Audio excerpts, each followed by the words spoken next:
कभी कभी हम बहुत परेशान रहते हैं। कुछ समझ नहीं आता है क्या करें। सिर्फ मुसीबत ही नजर आती है। कोई भी हल हमें दिखाई नहीं देता है।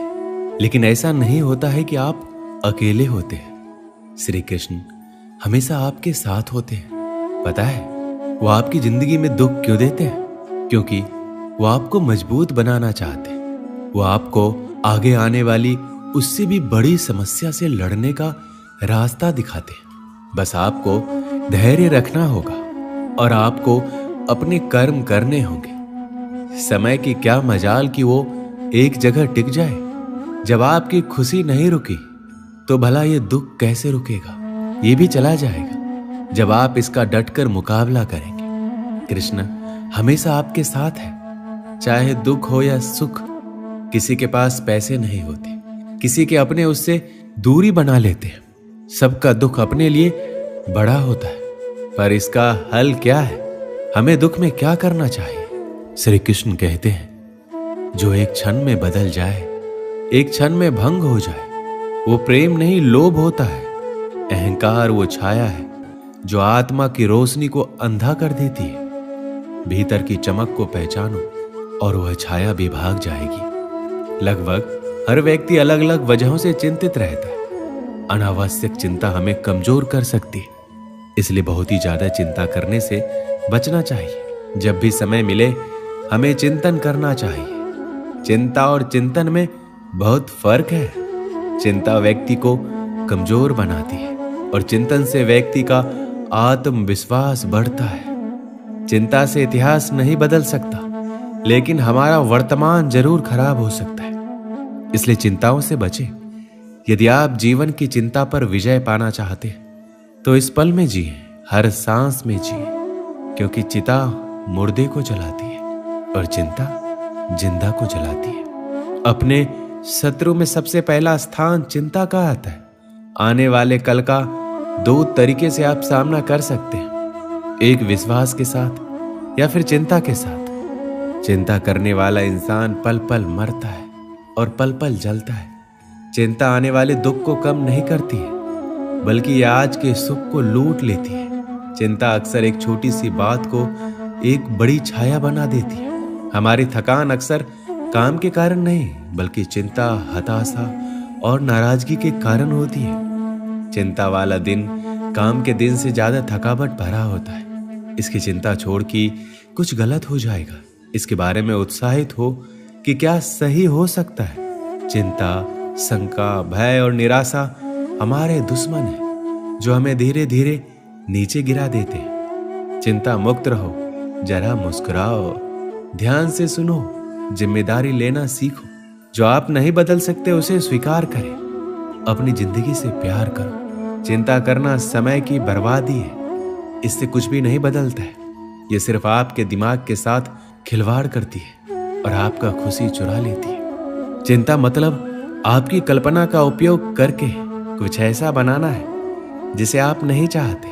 99% चीजें जिनकी आप चिंता करते हैं वो असल में होती ही नहीं है। बीते कल का अफसोस, आने वाले कल की चिंता, दोनों ऐसे चोर हैं जो हमारे आज की खूबसूरती और खुशी को चुरा ले जाते हैं। चिंता करोगे तो भटक जाओगे, चिंतन करोगे तो भटके हुए रास्ते को भी खोज लोगे। चिंता कर कुछ हासिल नहीं हो सकता, परंतु चिंतन कर ऐसा कुछ नहीं जो आप हासिल नहीं कर सकते। चिंता और चिता में बस बिंदु मात्र का फर्क है। चिंता शरीर को चिता तक ले जाती है और चिता शरीर को सारी चिंता से मुक्त कर देती है। कुछ को उनकी खुशियां सोने नहीं देती, तो कुछ को उनकी चिंताएं जगाती है। अगर आप तनाव से मुक्त जीवन जीना चाहते हैं तो अपने जीवन की तुलना कभी दूसरों के जीवन से मत कीजिएगा।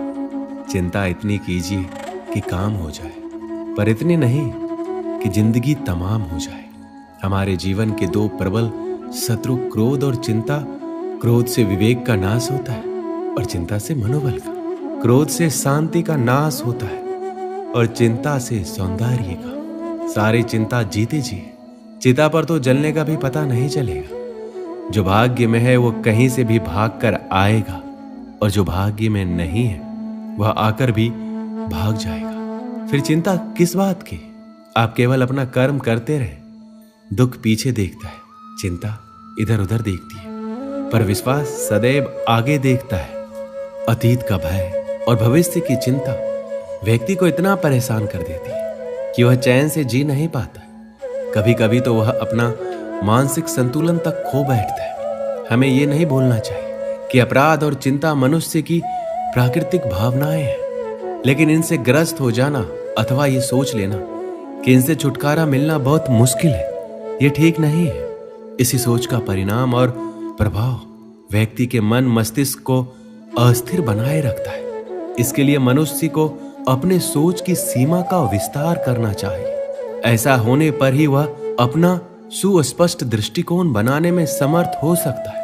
अतीत में क्या क्या उसके साथ घटा था, इस और उसका चिंतन कभी नहीं होना चाहिए, क्योंकि मनुष्य अच्छा अथवा बुरा जो भी घट चुका होता है उससे सीख लेकर ही अपने वर्तमान को जी रहा होता है। ऐसे में वर्तमान पर अतीत की परछाई नहीं पड़ने देनी चाहिए।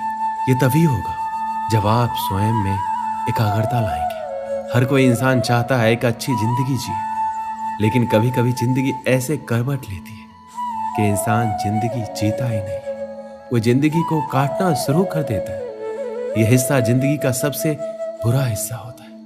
यह हर उस इंसान को सोचने पे मजबूर कर देता है कि एक अच्छी और बेहतरीन जिंदगी कैसे जिया जाए। जिंदगी के उस दौर के अनुभव से बचने के लिए हमें कुछ अच्छे निर्णय विचार की जरूरत होती है। जिंदगी ने हमें सब कुछ दिया, मगर ये सोचना कि सब हमारा है ये तो गलत है, क्योंकि जिंदगी जितनी जल्दी हमें कोई चीज देती है वो उतनी ही जल्दी हमसे छीन भी सकती है। हमारी जिंदगी में हमारे साथ ऐसी बहुत सी घटनाएं होती हैं कि हम सोचते हैं कि ये मेरे साथ ही होना था। इसलिए किसी भी चीज को ज्यादा व्यक्तिगत ना लें, क्योंकि अगर वो चीज हमें नहीं मिलती तो हमें दुख होता है।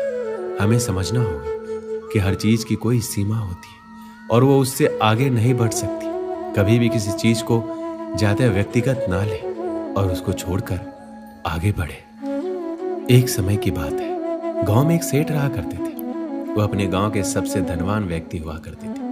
वो हर रोज पूरा दिन खूब मेहनत करते थे और अच्छा कमाते थे। एक दिन उन्होंने अपने मुनीम को बुलाकर अपनी आज तक की कमाई का हिसाब मांगा। मुनीम ने कहा, मैं आपको आपकी अब तक की कमाई का हिसाब करके जल्द ही दे दूंगा।